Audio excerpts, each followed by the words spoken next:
We didn't get a bio from you. Oh, Do you have a bio? I do, You but do? I'd be happy to tell you a little about myself now.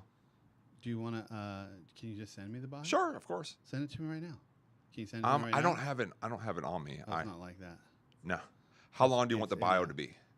I was just thought if maybe you had it and you could send it to me. Then when I introduce you, I could read a portion of your bio right now. Oh, no, I'm sorry, I don't. You don't have it like that. No. Okay, no problem. Let's do this. We are live, so we're just testing. You can kind of give me a brief, like, you are a Eric Diaz? That's my middle name. Eric Diaz? Writer, YouTuber, Writer, comedian. YouTuber, comedian. Really? Comedian, yeah, I do stand up. Really? Yeah. And then you're also Work at a substance abuse treatment center as a tech or client advocate. mental health professional. I am a certified peer specialist. Let's call you a mental health professional. All right. Eric is a writer, a poet, a genius. I know it. I don't buy Chiba. I grow it. Eric is a writer. Beastie Boys. But not no more. People always trying to get next to me. I had a beautiful experience on ecstasy. This Beastie Boys. I'm quoting Beastie Boys. The Beastie Boys. Eric is a writer, YouTuber, comedian, mental health professional, and advocate. And our guest That's good. on the Most White Show. Most High Show. Got it. All right. See how that works? Great. All right, we're rolling. Streaming. Everything's good. Sounds good. Can one of you please pray for us because we need it? Well, I'd like to pray. Okay, please do. Okay. Dear God, or gods, please set aside everything that we think we know about ourselves, our program, our experience, and help us see the truth and be with us in this studio tonight. Thank you. Amen. Nice. All right. We're good? Ladies and gentlemen, people of the world, unite. Today is a special day. We are back in the Most High Show new studio. We are hanging out. We have a crew here. We've been eating pizza. We've been hanging out. We've been talking shit. It's been great. And today we have a special guest. Really excited to do this. We're at the table, one-on-one interview style. Today our guest is Eric. He is a writer, a YouTuber, a comedian, which I just found that out, a mental health professional, and an advocate for mental health. And he's our guest on the Most High Show. So everybody, please give a round of applause for Eric and the Most High Show. All right. So, Eric, if you can, just tell us a little bit about yourself, kind of who you are and what you do today. I think I'm a regular guy. I work at a substance abuse treatment center that is primarily addiction. We primarily serve people struggling with addiction and some mental health struggles. And I just finished my first novel. Writing keeps me sane. So my first novel, I Got Sober for This, it's in the final stages. Oh, that's the title. Is I Got Sober for This. Oh, what a fascinating title. Yeah, so that's my title, and that's my book, and that's been my baby for the past 5 years. But that's pretty much what I do. I work at the treatment center. I get off work at 11 p.m. or midnight. Everyone's asleep, and that's my time to myself to sit and write, and keeps me sane. Yeah. And I always have to have a creative outlet. Without a creative outlet, no medication can keep me sane without art. And I do take medication, but I need art too. Yeah, art is medication. Yes. Yeah. All right. So you work in treatment and then you write at night in the wee hours in the morning while we're all sleeping. Yes. So you got to. Can you give us just a little bit about the book? Yes, it is about it's the backdrop is the mental health system doesn't serve people with mental illness very well, like schizophrenia and things anything where you would experience what I call anosognosia, what is called anosognosia, which is lack of insight. So people when I was in the hospital, I would look around and be like, why am I here? These people are crazy, but I was acting just like them. And basically, a lot of these people wind up on the streets, jails, or dead. So it's a recovered alcoholic lawyer who's, now that he's sober, he could be there for his brother with schizophrenia. And he also gets caught up in cases that maybe aren't as lucrative as the ones that pay his bills, but he does it because he cares. So it's a fiction. It's a fictional book. Yeah, which allows you this creative space to really dive into the real issues. Yes, and it's the creative space that gives me. But also, though, a lot of times when I'm advocating, I feel powerless because there's people I want to help that I can't. So when I'm writing, I have complete control of that page. So it gives me a sense of control, and it's very therapeutic. To write. Oh wow!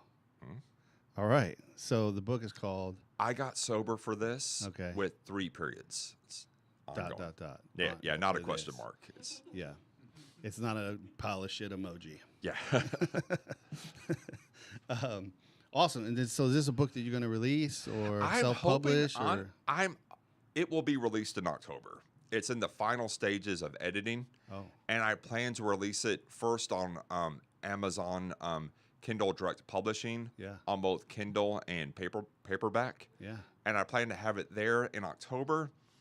And being this my first time doing it, and it's very much a passion project, I thought it'd already be out, but being that I'm still learning, I'm confident it will be out in October, but I can't really set a date because I did have someone, hire a friend to help me edit it. And so it's in like the final stages of being edited. Yeah. And then I should have it on Amazon Direct, and then I'll probably go to Apple Books. And then from there, I'll look around and see how to get it into bookstores and just try to market the book. Yeah. I love that about Amazon. A lot of people don't know that, but it's really, they make it pretty straightforward. I mean, it's quite a process, but to get for an author to publish, to self-publish, and to make their books available on Kindle, and then I think with the paperback, they print it to order. They print it to order, and I had no idea this was available. Yeah. I honestly would be like, why am I writing this when no one's going to publish it? And it's one of those things, if I just do the work, trust the process, things tend to work out. So you've been writing this book 5 years. Yes. Not knowing that you had an option to self-publish. No, I not knowing I had the option to self-publish, and wondering how I was going to get it published. Yeah. And like I said, it's therapy. Yeah. I do desperately want to get it out. I want other people to see it. Yeah. But that was kind of like in the back of my head. You're writing this big book that no one's ever going to read. Yeah. And then I was able to, like I said, it's just do the work. And what really helped me was Stephen King's memoir on writing. He helped me a lot, and a lot of what he said was, you got to write it. You can write it, and you can worry about publishing later. Yeah. Had a lot of other great advice in there, like you can't be a writer without being a reader. So I had to step up my game. When I'd have writer's block, I'd have to just, okay, you got writer's block, go read. Yeah. And then one thing I learned was, this wasn't in Stephen King's book, but the shower effect. If I'm stumped, I can't really think of anything, go take a shower, and then just go kind of maybe fold some laundry, doesn't take a lot of mental or physical energy. Yeah. And then I'll just think of something while I'm doing it, go back and start writing. Yeah. It opens up the space for the subconscious to play around because you're busy. Yeah. That's really cool. And I think like what you're talking about as a creative is there's this need to create, but along with that, there is an attachment to like what we create. We do want it to be appreciated at some level, you know. Like I make music, and that's my therapy. And I used to do that very aspirationally, you know. And then I had kind of a click, and it was like, I'm just going to make this music. And so a couple of my friends who buy the album on Bandcamp, you know, they listen to it, and they'll text me that they like the songs and stuff. And I'm like, cool. I need some sort of reflection back for the art. Yeah. Right. And that was something that was hard for me. I did show some of the early chapters to people because I needed that recognition that I had something. Yeah. Just to help with me with my confidence. So Yeah. I did have a lot of my friends have read chapter 1, and I got that recognition of, hey, we want to see what happens. Yeah. And then I had a lot of help for one of the earlier drafts. A friend of mine from church read it in its entirety, and so that God helps. bless them, right? Yes. Yeah. So and he did me a favor because I changed the names of my characters a lot, but I didn't always go back through And fix it. and fix Yeah, it. So yeah. he's like, you'd have like a mark, like who is that? So that helped me get it ready to be edited. Yeah. And being that it was the first book I'd ever written, the first time I sent it to the editor, she said, I can't edit it. It's not really, because I was always told, don't tell the reader, show the reader. So I tried to like explain everything with dialogue. And the person I sent it to was like, hey, this is not, I can't edit this. So then I was really discouraged. Like, what am I going to do? And then I took out a lot of the dialogue and added some narration and scene description. Yeah. Because every book needs a combination of both. Yeah. Well, that's a fascinating topic. We can talk about that for more. But tonight, the topic is mental health versus mental illness.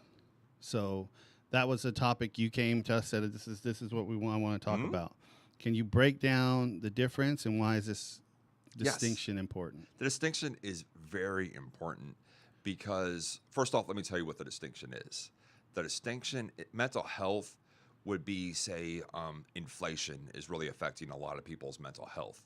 That's a situational thing. People in a stressful job or a toxic work environment, that's mental health. Someone who, say, is going through a divorce, that's really going to affect someone's mental health.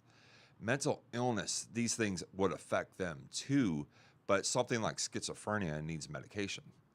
And sometimes it needs to be handled. They need a different level of care than someone who's struggling with their mental health because of something that they have going on. That is perfectly understandable. And that is something that I've struggled with, of knowing when is there a situation that's affecting my mental health, and when is it the mental illness? Yeah, so would then it be kind of like mental illness is a biological... In my opinion, schizoaffective disorder, which I have, and is a combination of schizophrenia and depression. It could also be a combination of schizophrenia and bipolar disorder. In my view, I view it as a biological disease or illness, but I'm open to the possibility of environmental triggers. I don't like going down the rabbit hole of playing the blame game, because I don't like that leads into like what's this saying? Shame, blame, and mother blame. Like I don't blame my parents or something of that nature. But yeah, I am open to an environmental trigger. I just don't know what that is. Right. Yeah. So if you're taking a medicine to treat an illness, I guess some people, I mean, when somebody suffers like a tragic loss, right, it's not uncommon for doctors to prescribe them a sleeping aid or highly powerful anti-anxiety medicine or something, because it's such a traumatic and tough event, and that person can't sleep. And so a person, an earther, a normal person, or would take that medicine for a short period of time and then begin to deal with the grief and learn to move on, right? So that would be mental health and treating mental health. Yeah, that Yeah. that would be a mental health treatment. And yeah, there's like I said, there's nothing wrong if you got something going on and you work with a physician and take medicine for it. But in my case, I plan to take medication for the rest of my life. Yeah. What other mental illness diagnoses would you consider are like that, like the schizoaffective disorder? I honestly would say bipolar disorder and I think major depressive disorder. And I believe those are three that I would definitely say. And as far as that, um, I'm sure there are others, but those are the three that come to mind Yeah. right now. Yeah. Okay. So you, you're open about your mental health diagnosis. Yes. All right. And tell me about when did you learn? When did you receive that diagnosis? Well, it's kind of when I received the diagnosis or when I can say with absolute certainty I was told are two different things Oh. because I was very much not in a good headspace. So I did what was called double booking, where I knew my delusions were sounded bizarre. So I would keep them to myself and only say what wouldn't, what would be like acceptable to say in that situation. Yeah. So when I first went to the doctor, I had a very good psychiatrist and social worker. They diagnosed me with depression because even though I view it as it's biological, there's no blood test. So if what is being represented to the doctor, that's what they're gonna go on. Yeah. And then while I was seeing them, it got to the point where I couldn't keep anything to myself. And then I was diagnosed somewhere along the lines when I was with schizophrenia or schizoaffective. I'm not sure what the exact diagnosis was. I know now it's schizoaffective. But I remember with absolute certainty at 19, I was told I had it. But if I was told before then, I don't. Maybe I was. I just don't remember. So you're 19 years old and you received this diagnosis. Just what's that like at It's awful. 19? What's life To me, going it on? was Yeah. it was awful because I view it was necessary. It was necessary for me to be diagnosed with an accurate diagnosis. But to me, it was just like all these things that I didn't think. I don't want to go into too much detail about my delusions. Yeah. But it was very frustrating that I didn't think these things. I knew these things. Yeah. Right. And being told they're not real Yeah. was this like a huge like just brick wall. It was just a horrible feeling. But like it was necessary because schizophrenia related disorders. I believe I've heard the term toxic psychosis. The longer you go untreated, the more brain damage happens. So the reason I'm working and sitting here now and able to do these things is because I got early treatment. So like even though it's not a pleasant experience, and that's an understatement, but it had to be done. I had to get on my meds to make the rest of my life better. Yeah. It's definitely not one of the cool mental illnesses. You know, there's a lot of stigma around that diagnosis. You know, like when you came in and we talked, I think last week or so, and we talked about you coming on the show, I thought that was so refreshing and bold that you were so open and honest about, because I think it's a very stigmatized. And stigma, I had a lot of self-stigma, thinking less of myself and affecting my self-image. But the term stigma, I really think is overused in my opinion, because I think a lot of it is prejudice and discrimination. Yeah. And I feel like when it comes to other people that have people that are groups that have people that are prejudiced and discriminated against, saying it's stigma, it kind of gives the prejudiced person a pass. Yeah. And it's like, I'll never fully know why someone doesn't care to have me around, but I have friends. Okay. If it costs me a job, that's a big deal. Yeah. Or if they used to have, if I can't get the prescription I need, and they're like, well, who's going to go on TV or go call a radio station and say, my son or brother can't get the help he needs for schizophrenia? That's part of the reason we led to such gaps in insurance coverage, is people didn't want to speak openly about it. Right. So that was kind of like, well, am I going to sit here and complain about it, or am I going to do something? Yeah. But that is something I thought a lot about, is do I want to disclose all this stuff? And I decided it was kind of, if one, it's therapeutic for me to go out and advocate. So that way, when, say, I have a family member or hear of something happening, I could look myself in the face and say I did everything I could. Yeah.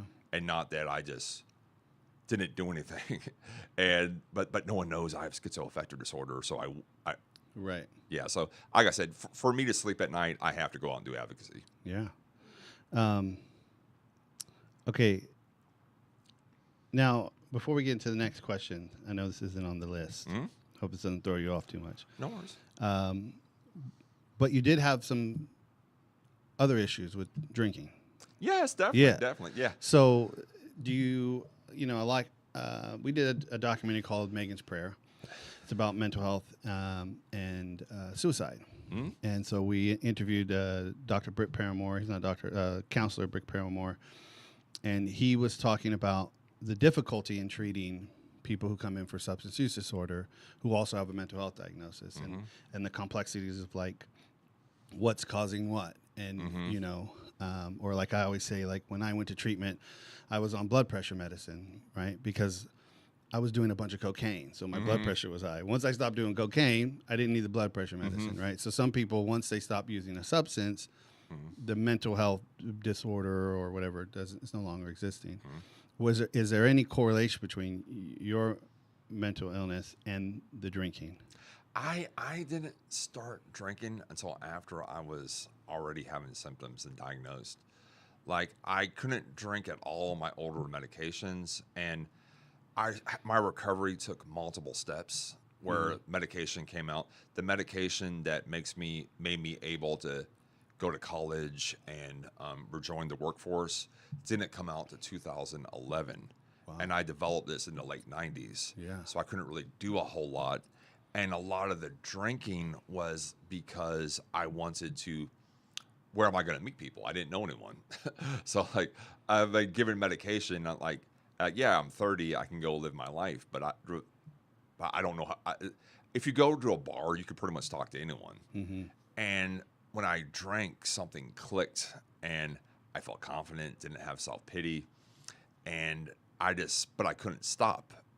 And it was just like I was allergic to it. One drop would make me want more. And I kept thinking, well, I must not have my medication right. Or I must need to get something out in therapy. Or I must need more confidence. Like when I was at Kennesaw State, I got really involved in the public speaking club Toastmasters. And I thought public speaking will give me the confidence and I'll be able to control and enjoy my drinking. And then when I quit drinking, I don't like to disclose what basically the doctor's opinion in the big book of Alcoholics Anonymous describes alcohol as allergy. So once I accepted that it was like tobacco for me, one cigarette makes me a chain smoker, one drink makes me a barfly. And once I accepted that, I was able to stop. Another thing I had to accept was alcoholism and schizoaffective disorder get equal attention. I still see my psychiatrist, I still take my medicine, but I attend meetings regularly. Yeah. So you say they get equal attention, meaning the maintenance or the treatment, the continued treatment of them. You treat them equally and separately. And getting my medication right won't make me drink normally. and a spiritual 12-step program I'll still need my medicine. Yeah. So they go hand, and I do say one thing with absolute, I am not a doctor. If someone were to come to me and say, hey, I'm talking to my doctor, and now that I've been sober, I might not need all these medications, I'm gonna say, good, talk to your doctor. Yeah. But I've experienced a little bit, not a lot, but of people being like, oh, you don't need those meds. Yeah. Because when I quit drinking, I didn't need them. Yeah. So therefore, you don't need them. Yeah. Yeah. We don't need that. It's yeah. Please don't do that. Please stop doing that, guys. Stop doing that. Stop trying to be someone's doctor. It's not working. You're not a physician. We're not your doctor, lawyer, banker. No, we're not. A bunch of Uncle Grandpas out there talking shit that they shouldn't be. Speak what you know. Speak what you know. Keep it simple.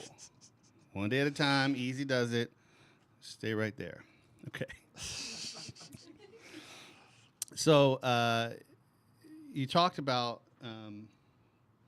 the different, like, stigma kind of lessening prejudice and discrimination. And have you experienced that in your professional life? I honestly don't think I have professionally, because whether like, let's just say I make a mistake at work because I'm flustered. Okay, a lot of writers don't necessarily make mistakes under stress. Well, whether I had not been open with a diagnosis or not, that would still be an issue if I mess up. So I can't. I honestly don't think that I think there's a difference between maybe my action causing, say, hey, maybe that's a little too much to put on Eric's plate, is different if it's based on an action than just saying, oh, he disclosed something. And as far as at my work, I can't think of a time that unless there may be things I don't know about, but I don't think I was ever discriminated against professionally. Yeah. Like when I was trying to work in sales, it was, my mental illness was an issue, but I wasn't making my numbers. I don't think anyone would have cared if my numbers have been good. So mental illness has affected me professionally, but I don't see it as discrimination from the employer. Right. And I love that you're making that separation, because the way you talk about it is that you have to pace yourself professionally and kind of know your limitations. Know my limitations and know that it's okay to pace myself and know my limitations. Because if I medicalize this, I'm doing 10 things at once. Man, my schizoaffective disorder is acting up. I'm like, no, I can't. A lot of people that don't have a mental illness can't multitask at that extent. So knowing that, and it reminds me, when I was in college, I was studying geographical information science. And I kept thinking the ARC map that we used, that's really stressful for me. My mental illness is acting up. Well, it's stressful for a lot of people, and that's just not where my aptitude and my skill set is. Yeah. So I was kind of like, I had to go maybe find something else for me to do. But I was really being stubborn, thinking I had to get my medication right and not just thinking, hey, maybe this isn't the major for me. Yeah. You use the word medicalize. Yeah, medicalizing my emotions. Medicalizing my emotions, like, man, this is really, like, I'm not going to go into too much detail, but I had a traumatic experience a couple of years ago, and I was like, man, my mental illness was really making me feel this way or that way. And a friend of mine said, Eric, I don't have a mental illness, and that would make me very, very upset. But my go-to, and the Georgia Consumer Network for Certified Peer Specialist, which was great, which is a great program. They talk about that a lot, about not medicalizing what you feel. It's okay if, this is not really a good fit for me. I don't have to invoke my mental illness to say that. It's like, man, this is not, and it's one of those, and it's not like I'm a robot that will thrive in any environment, because that means my mental health is acting up, or my schizoaffective is acting up if if I can't do that.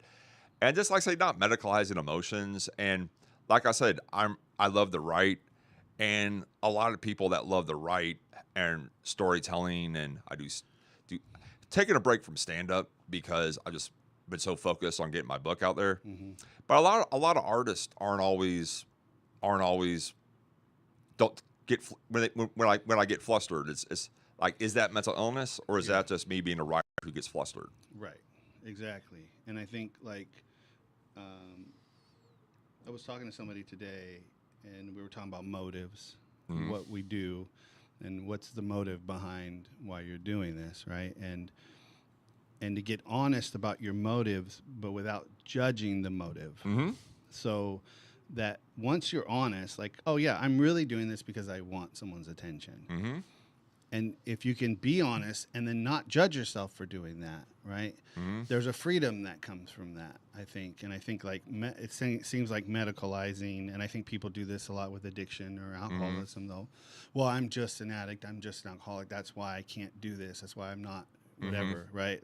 That's kind of medicalizing their Oh own yeah. um, spiritual condition. And so to be able to just be honest with your limitations, you know, I think like for years, and this is kind of like back in the day, it was like if you were weak in an area, you needed to strengthen yourself, right? Like I'm an independent. I've been independent for, 10, 12 years. And so I was kind of in the beginning of going independent was like, oh, I needed to be strong in the areas that I was weak. And then I realized what I need to do is double down in the areas that I'm strong in. Because when I do that, then I will attract the right people who can do the things that I don't do well, And sometimes I got to swallow the frog and open a fucking spreadsheet up, which is like, Yeah. yeah, I got to do that in the morning. And, it's a thing for me. I am a creative. So I can do that. I've disciplined myself to approach it and do it because it needs to be done, right? But I know that, like, I got to do it in the morning. I know that I'm not going to be doing creative tasks afterwards. I know that's going to suck my brain dry.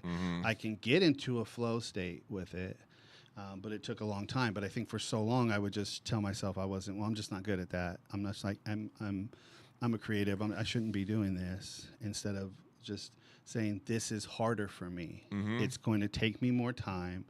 I need to slow down. I need to put some music on. I need to pay attention, and that's okay, right? Yeah. I've experienced that because there's parts of any job that I enjoy more than others, but I still have to do the things that maybe I have to slow down and do. Yeah. And the same thing with art.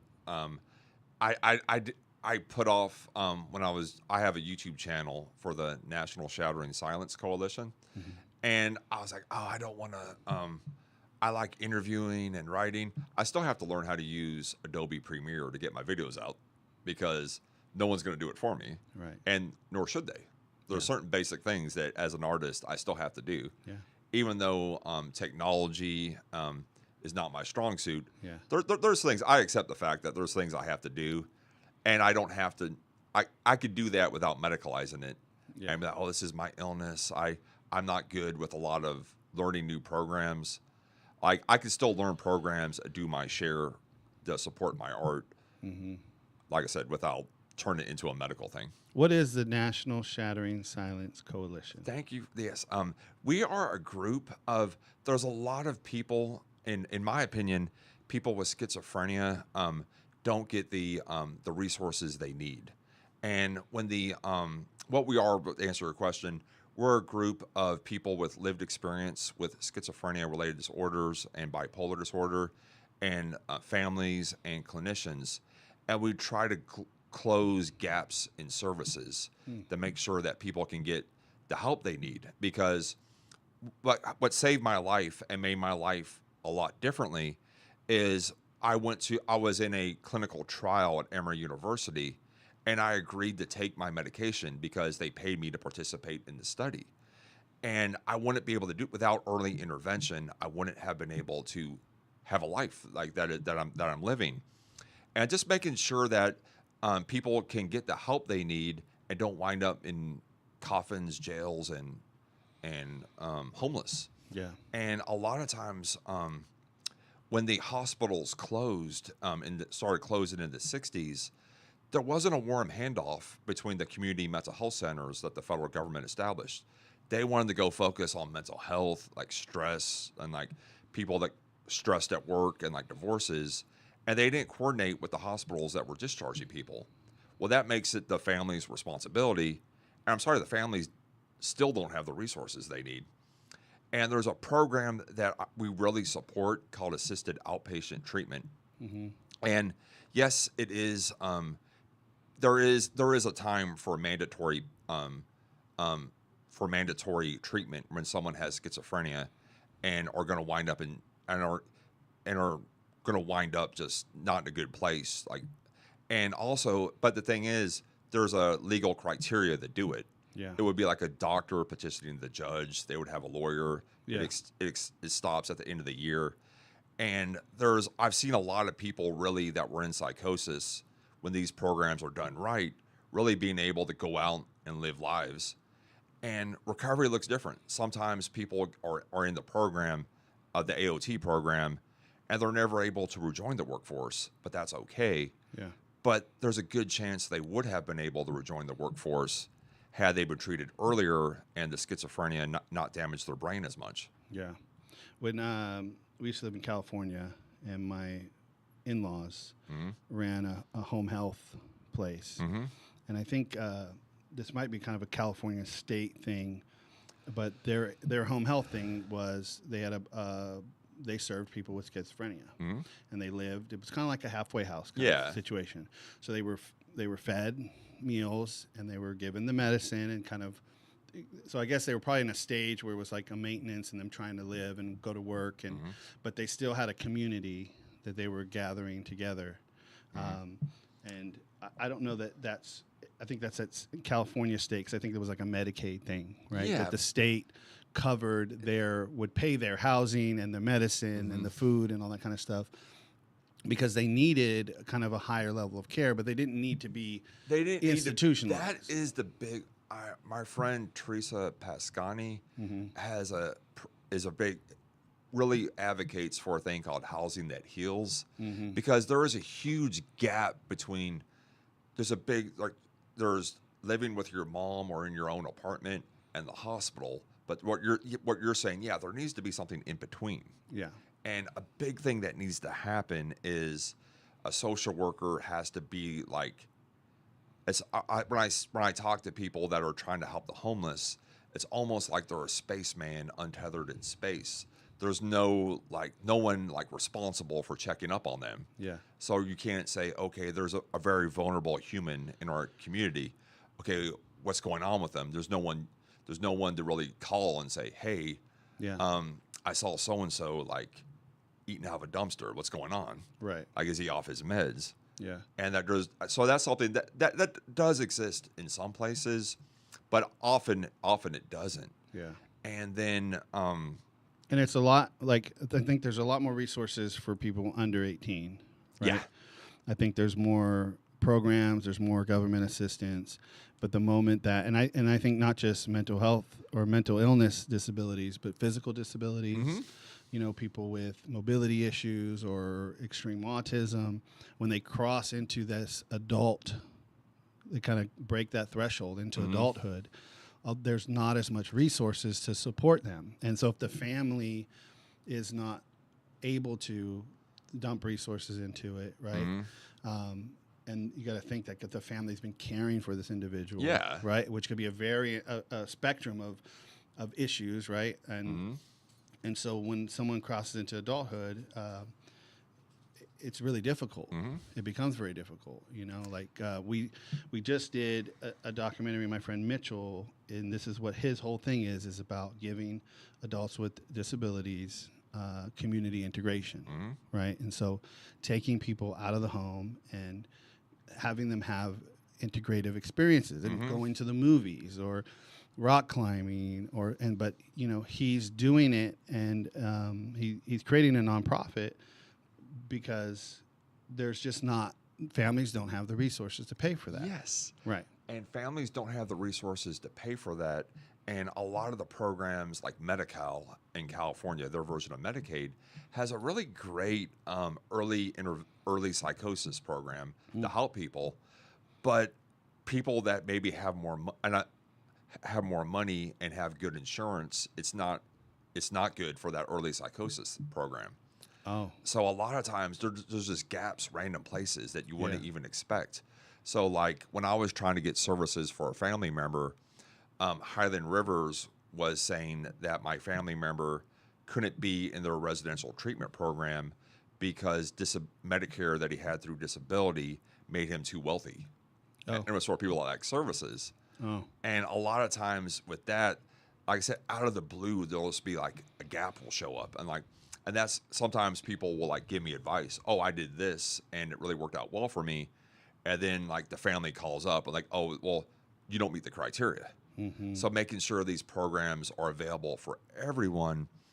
And also, what else? Oh, yeah, one thing I was going to say that was very vital to my recovery, instrumental in my recovery, I would even say, is National Association of Mental Illness Cobb County had a support group called NAMI Connections, and which is people with lived experience that have a just a support group facilitated by other people with a mental illness, and then the families have a family to family group. Oh, really? Yes. So NAMI in Georgia, different NAMIs are run differently, but NAMI Georgia's great. Wow. We need to have someone from there to come on. Oh, definitely. Yeah, so I had no idea. So there's a support group, so you can be around peers and around people to, I guess, it's the same thing we experience in recovery, right? To not Yeah. feel alone, to share experiences, to yeah, that's awesome. Share experiences, and yeah, so NAMI Georgia does a lot of good, and and the thing is, part of the thing is that I've seen a lot of the past 20 years is it reminds me of the book Bowling Alone, about how Americans don't join things anymore. So a lot of people, like, their loved one will be, say, incarcerated with a mental illness, but like we heard about NAMI through someone at our church, I believe. And people don't, if you don't join anything, you don't really have that connection where no one's going to no one's really going to know where, oh, National Association of Mental Illness. Yeah. And even some people are plugged in and they just, maybe we need to do better at getting the word out. Yeah. Well, I mean, I had no idea that was something, and that's definitely something I like to get the word out. And I know that every single parent who calls me about their kid, and I recommend support group for them, I'm pretty sure that 97% of them don't go. Yeah. Right? Because they're like, well, I'm not the one with the issue. It's clearly that, and it's interesting that people don't want to participate in that. And it's, I think it's like, it's kind of paradoxical, right? Because it's like the thing that you think may be bringing you shame and it's so heavy, and you think that you don't want to bring into a community environment, but then you bring it into a community environment and it becomes a source of strength for yourself and for other people, right? And you learn how other people have dealt with somebody in that issue. But I think that for those of us who are alcoholic and addicts, we just got forced into those rooms, right? Like, I didn't volunteer, what I mean? Like, life just got hard enough to where I was like, fine, I'll do it, right? And but I think people who are supporting someone with a substance abuse disorder or a mental health issue, right? Like, they need a community. They need people that they can talk to, people that would understand the small details and the small things what it takes, right, to deal with somebody and to love and to care for someone in that situation. So that's really cool. So we need to look this up, and maybe we'll put this in the description. So one thing I want to reiterate, which is, you said it a couple times, which is that you had, I guess, it was intervention early on with the diagnosis, and that's what you feel like attributed to that. And then also that there was advancements in the medicine. Early intervention, advancement in the medicine, and also I was never told that it was always treated as a temporary setback. When the older medicine, I couldn't do a whole lot. It was like, just keep doing it and pray that a newer medication comes out. I used to Who told you that? I think it was, I told myself that a lot, but my mother was like, okay, Eric, you're going to go, back when they had North Metro Technical College, I went up and I went to school. Well, I had cognitive issues, and she's like, well, just stick with it, and then hopefully something better will come along. That's beautiful. So she believed you, believed in you past the... My whole university education and all the things I've done would not have been possible without my mother. Yeah, that's awesome. That's beautiful. All right, so what do you want, this is our last question, what do you want people to know about mental health?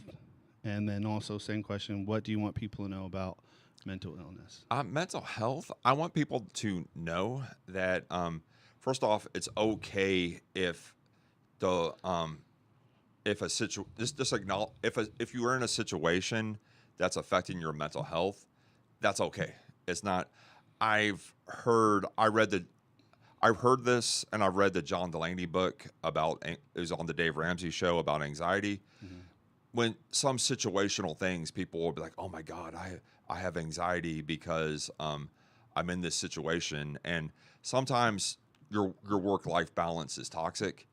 And yes, it's okay to see a doctor. I'm not going to tell you not to see to take medication, but sometimes just look at the situation and say, hey, maybe I need to work something out. And also on mental illness, I want people to know. I guess what's really missing from the debate on, or what's missing from the mental illness discourse on mental illness is anosognosia. Some people are not being a lot of people like myself were not being stubborn and not wanting to take our medication. Yeah. It was like being a stroke victim. Explain that again. What the anosognosia is the damage to your brain by schizophrenia and some types of bipolar disorder or schizophrenia related disorders. So it physically is damaging. Physically, like I'd have pretty sure you can look at an MRI and see the change in the brain from schizophrenia. Whether or not you can see the lack of insight, see that part of I don't know that much, but I know I was not being stubborn when I was refusing medication. I honestly couldn't understand. I could see the other people at the hospital, and like I knew why they were there, but I couldn't see that in myself. Like I didn't believe these things to be true that I had delusions on. I knew they were true. Yeah. It wasn't just saying, well, he has the right to refuse treatment, and if he winds up on the streets, it's society's fault. Yeah. No, society doesn't do that. There needs to be a place for someone to step in and help that person. And also, a lot of times, just early intervention. Early intervention is key. And a lot of times, you can overcome anosognosia without a court order. Sometimes you can just, when I was in the clinical trial study at Emory University, they were so nice to me and they paid me to be there. So I was waiting on I'm not on disability now, but I was on disability for a long time. And that $20 is $20, especially back then in the 2000s. And that just being well treated. You could do something with $20 back then, for real. Yeah. And but that money was mine. I didn't have to ask anyone for it. Yeah. And they were so nice to me. I had fun there. Yeah. And I agreed to take the medication. Like I would look forward all week to going there. And just early intervention is key, but also you can't abandon someone who's with you can't let someone with anosognosia who's too sick to know they're sick go. That's called abandonment. Yeah. They're being abandoned. They're not. Psychosis is not a right to be protected. It's a disease to be treated. Yeah. Well, that's bringing up like an instance. A friend of mine. I don't know if he's ever received the actual diagnosis, but it was definitely in crisis. Clearly, a mental health crisis, and we tried to intervene, right, to get him help, and he was very upset. Somehow he found out who had intervened, right? Who had wrote letters to try to get him to be mandatorily, get some treatment. So he was very upset, and he was very upset at me. And he happened to send me this text about how mad he was at me from how could I do this? How could I do this? And it's really hard. It's heartbreaking. Yeah, it's hard to talk about it even now. And I'm sitting across from my friend who happens to be a fucking doctor in psychology. So I'm like, dude, what do I do? Right? Like, it's a lot, number one, as a friend. Because in some ways I've lost my friend, right? He's no longer that same person. But there's still this kind of sense of like, what do I do here? Like, I don't, I can't necessarily speak rationally because I know where that ends up creating a fight or creating some sort of conflict. And so he said, the best thing for you to do is just say you're sorry and then, and continue to stay connected to him. And so, all right, I'll do it. Right over hash browns, I just said, hey, I'm sorry, And because it was really difficult to I didn't want to feel disingenuous to feed into I don't know if they were delusions, but it was more like paranoia. I didn't want to feed into it, but at the same time, I didn't want to make him feel like dismissed. And at a certain point in my relationship with this guy, I had to just kind of go, I can't, from my own self, I can't keep trying because it's starting to jack me up. Yeah. And that was a hard decision to come to. But what you're explaining is anosognosia. I think. And a nosogea. And a nostalgia, yeah. Yeah. That's exactly what it was. Yeah. Yeah. And I didn't understand that that's what I was dealing with, you know? Have Yeah. you ever heard of Javier Amodar? Mm-mm. He's a psychologist who has a brother with schizophrenia. Mm-hmm. He wrote the book that I recommend to anyone who works in the mental health field. It's called "I'm Not Sick, I Don't Need Help," and, and it's the it's different than just denial. Yeah. It's different than just not being able to admit something. It's more of a clinical thing, but it is about anosognosia, and I forget the acronym, but he has the LEAP Institute. Listen, emphasize, agree, and then I can't remember what the P stands for. Mm-hmm. But a lot of times when someone's delusional, just agreeing with them, like, oh, I wouldn't like that happening to me either. I'm really sorry that that's happening, and trying to figure out, okay, how do we like help them? But also, when I could tell you, as someone who's been in complete flight from reality, you could sit there and with like documentation, you're just going to upset me. Yeah. Because to me, I know it's true, and nothing's going to, and it's not stubbornness. It's not, No, right. It's like, say, it's a clinical thing. It'd be like going up to someone with Alzheimer's and trying to do the same thing when they're acting out. Right. It's not going to, in my view, I wish schizophrenia was more lumped in with Parkinson's, Alzheimer's, and schizophrenia. I think that's where it belongs Yeah. as a neurological thing, because I feel the term behavioral health, it's really, like I said, it not that behavioral health can't have a medical issue associated with it, Right. but you get lumped in with people that need a different level of care, Yeah. and what fits someone with, say, Alzheimer's might not fit someone who's stressed at work. Yeah. And same thing with schizophrenia. Someone with schizophrenia, yes, I'm employed. I get stressed at work. I can still benefit from that. But if I'm in complete flight from reality, I'm going to need a different level of care. And a lot of times you get kind of lost in the shuffle. Yeah. Because when I was in psychosis, I was not capable of serving on a commission. So if someone who's maybe more able to come on a show like this, which is a big part of the reason I want to do these shows, is we need someone on a commission too that understands that, yes, there are people that are too sick to know they're sick, and it needs to be addressed, and that's something that needs to happen. And I talk to people, I've heard from people in the autistic community that, yes, people that maybe are able to hold a full-time job with autism or autistic, yes, their needs need to be met, but someone that can't leave the house, just your lived experience isn't necessarily the same as theirs. Yeah. And a lot of times when I see peer advocates talk about, well, as someone who's been there, well, have you been there? Because have you ever been to full-blown psychosis? And do you ever, like, not even knocking, you're speaking on behalf of people that you don't really understand what you're talking about. Yeah, I think in a lot of ways we talk about anything. I think it's an American thing, black and white. You're either healthy or you're sick. Yeah. And you're either, you have this or you don't. Like somebody who, has an anxiety disorder, that is there's such a variation of what that is and how that affects somebody, right? And somebody it's a spectrum. Right. Mm-hmm. And that's like when they talk about autism, or when people talk about autism, they talk about it being a spectrum, right? Because there's variant degrees of it, and I think when we talk about stuff, we just kind of block it. And so, it's kind of like, I'm like mentioning all our films right now because we talked about all this stuff. But in Everything Is Fine, Dr. West is in that film, and he talks about, on one level, you receive a diagnosis, and it's a great sense of relief. Mm-hmm. Oh, now I understand what's been going on all this time.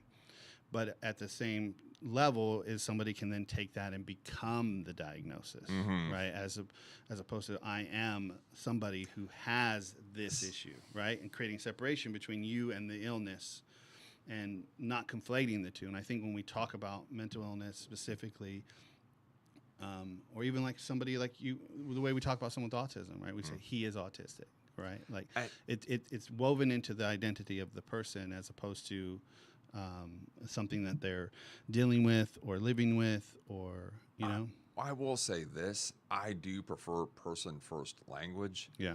I know some people that hate it. Yeah. There's no consensus Yeah. amongst people with schizophrenia as to what the do you say, because there's a can't think of there's an influencer online that's like, I'm schizophrenic. I don't have schizophrenia.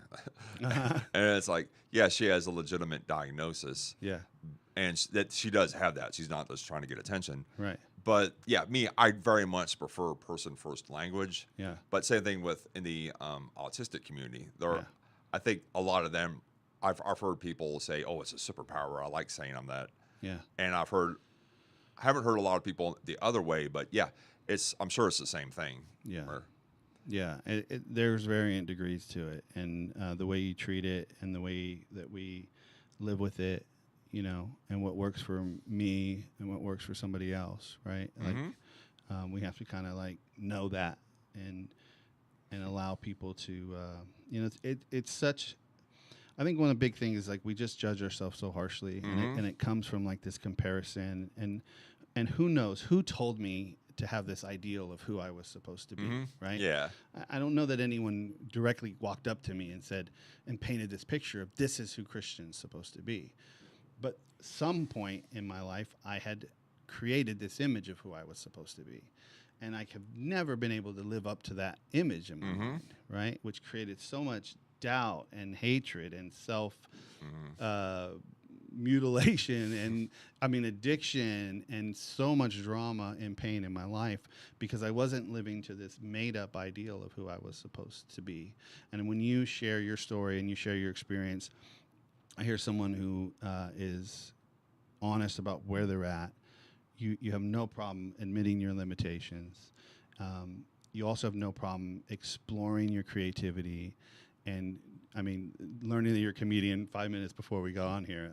I wish we had some like clips of your comedy, but like, it's cool. It's really inspiring. I know that it's, I'm already better for knowing you, and I'm sure that everyone who's listened to this is inspired to continue on whatever mission they're on. So thank you for being here, and thank you for sharing so honestly. Oh, thank you for having me. Yeah, this is the Most High Show.